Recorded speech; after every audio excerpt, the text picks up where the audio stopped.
Kasi po, di ba, minsan na lang din akong i-vlog ni Kuya Edu. Kalos araw-araw yung... Yan, grabe Arjen. Si pa. Sa Edu, bakit wala siyang allowance? Kaya nga daw po, nagawa niya ang mga bagay na iyon.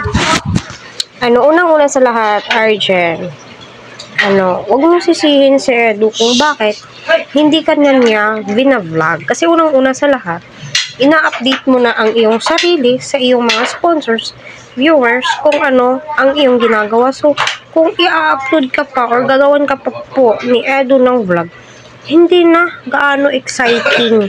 Kasi ikaw, live ka ng live, update ka ng update sa sarili mo. Diba? So, bakit ka pa iba-vlog ni Edu? May YouTube account ka na nga, napaka-active mo sa TikTok, napaka-active mo sa iyong YT, may Facebook ka pa ata, di ba? Kaya, huwag mong sisihin si Eds kung bakit hindi ka na niya na-vlog. Kasi alam mo na sa sarili mo kung ano yung kasagutan dyan. Di ba? Alam mo kung ano yung sagot dyan. No?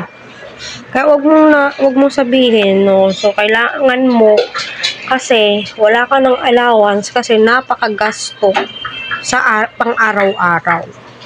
Total, sumasahod naman yung YouTube mo. Pagkasyahin mo na lang yun.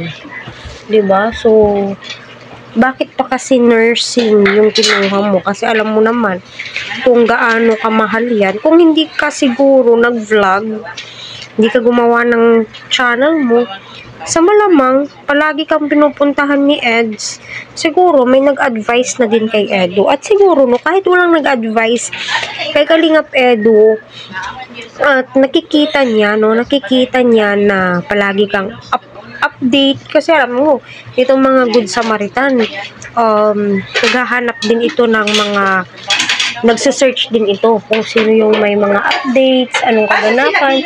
Siguro, napansin ni Eds na nagla-live pa. So, pinahintunan niya. Hinintunan niya ang pag-vlog sa'yo. So, mas mainam na din yun, Arjen, para matauhan ka sa pagkakamali mo, no?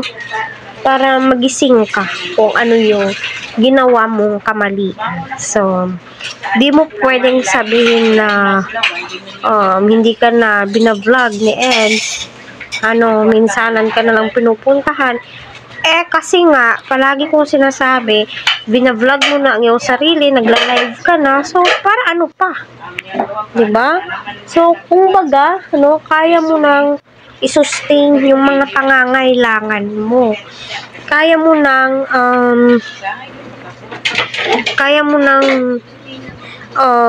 magbayad ang mga tuition fee mo. Kaya mo nang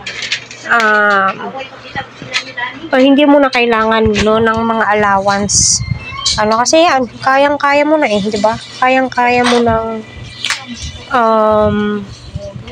gampanan, or kayang-kaya mo nang i-resolve lahat ng mga expenses mo.